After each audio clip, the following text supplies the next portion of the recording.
Hey everyone, I wanted to give you a short encouragement from my home to yours today, looking more so at Psalm 12 and Psalm 14. Although it maybe doesn't start out too encouraging. Both of these written by David, and they start with things like, God, where have all the good people gone? Like all the loyal people are just gone. The righteous, they are vanishing from the earth. God, I mean, you look around, you look for people who do right, and there are none. There's no one who does good. They've all turned away. Everyone is going the wrong way. David has somewhat lost his faith in humanity here.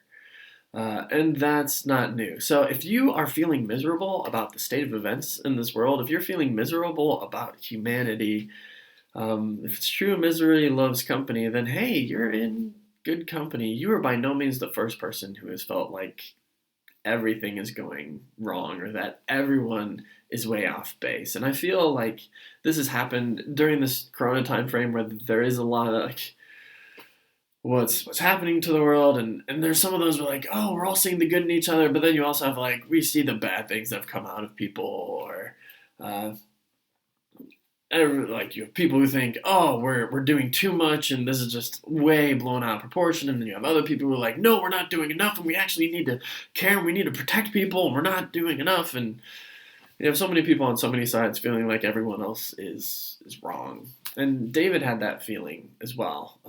In Psalms 12 and Psalm 14, some of the things that he brings up that like why does he feel like this is all so bad? Well, violence. He's saying I'm seeing violence going on. This isn't good, especially injustice against the poor. Where he says, man, they're being exploited. The poor and the needy, they need help, and they're not really getting it.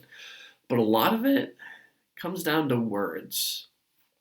And that's not just in those, but I mean, throughout the Psalms, but especially in Psalms like 10 to 19, there's all these like verses that come along that have things to do with like people just lie.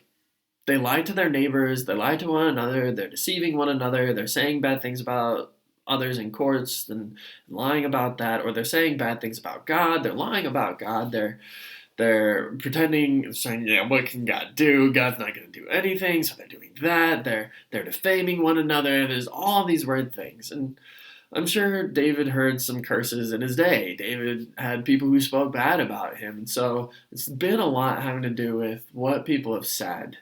Golly, I mean, just look at shows that talk about politics and how much they fight about each other's words and how our words cause problems, right? So David has seen all this and he's saying, God, it seems like no one uses their words right. Everyone's got all of this stuff going on.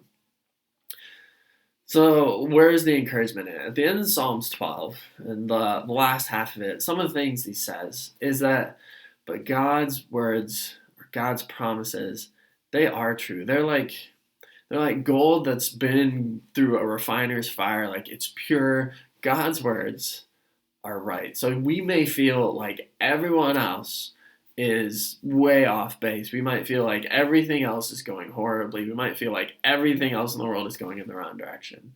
But God's words and God's promises, you can trust. So hopefully, even if you're feeling like you can't trust anyone else, hopefully you can trust God.